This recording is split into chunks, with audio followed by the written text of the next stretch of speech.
Hello guys and welcome to my channel. We are here to talk about the hero of the Marine, Monkey D Garp, his powers and his future role in One Piece. Subscribe if you don't want to miss future videos in this format, and without further ado, let's get started. Garp is a fighter who uses the hand-to-hand style of combat. He doesn't have a devil fruit nor a weapon to fight with. I think he's a master of arm and haki because in Grand Line, especially in the New World, haki is essential. The author proved it to us a lot of times, one example being Rayleigh's words to Luffy during his training, plus the fact that everyone we see now use it. A lot of people say haki is now mastered by everyone, but it's not. Luffy is just surrounded by people who should have it, and people who made it on top of the world of pirates. You can't be in this level or go to the New World without this power. It is essential. If not, you're going to be crushed. Rayleigh warned the Straw Hats before they left for the New World. So Monkey D Garp we know didn't accept to be an admiral because he doesn't want to deal with the celestial dragons. By the way, I remember Oda drawing him as a kid.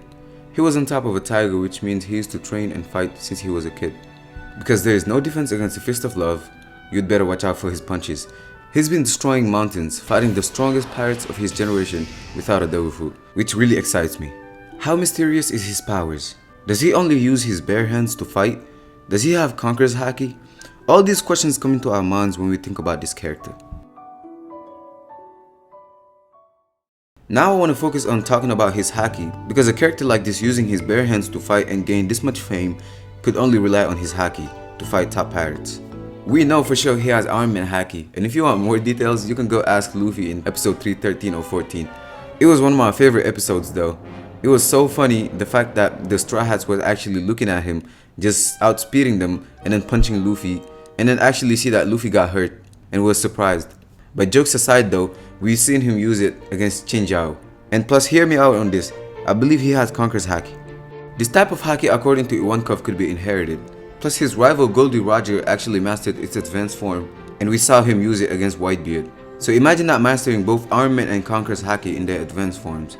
It's just impossible to rival him. Another reason why Garp could actually have Conquerors Haki is the God Valley incident. It was full of conquerors, and the way the author is presenting this power, it's the most important thing in the world.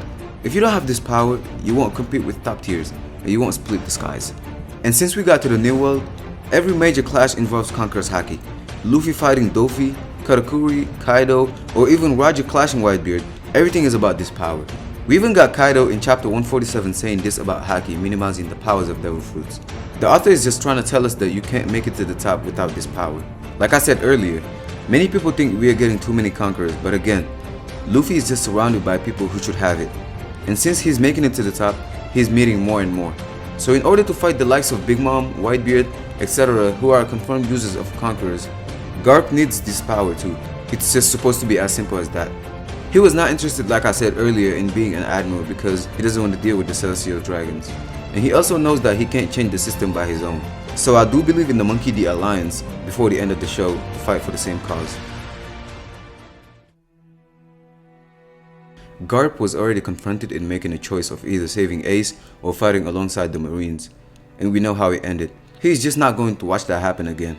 Because even though he has no sympathy for criminals, he does when it comes to his family.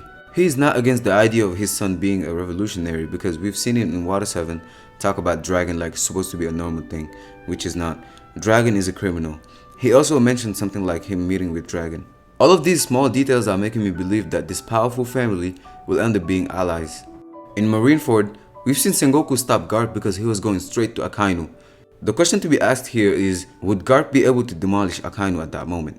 In my opinion, if Garp says he can, he can. With the old characters in One Piece though, we seem to notice that they lose their original strength with age. Rayleigh is an example of this. He is not sick but couldn't use all his powers against Kizaru because he wasn't active for around 20 years. However, the whole point of this is that Garp was still active and not stated to be sick, so he's still really strong. If Garp says he's going to do it, I believe him, he's going to do it. Akainu took damage from Whitebeard and was also more exhausted than Garp at that moment. If Sengoku interfered, it means something. Sengoku is a smart guy. We are near the end of this video and I'd like to point out something really important. It's always preferred in a shonen anime that the new generation surpasses the old. However, it's just not the case for Garp and Akainu. Akainu is 55, really close to Garp's age. This statement would actually refer more to people like Kobe and Luffy, who are direct parallels of Garp and Roger. Garp in his prime is and will remain the strongest of the Marines until Kobe's era. None of the Yonkos surpassed Roger, and same goes for the Marines, none surpassed Garp. The only ones that can pull it off is this new generation. Alright, we are going to stop here for now. I hope you and me could actually see things the same way after this video. If you love this format, comment who you want me to do next. I already made a Shanks one, and I'll leave the link in the description. I really hope you enjoyed the video, and if so, subscribe to my channel and join the crew. Sayonara!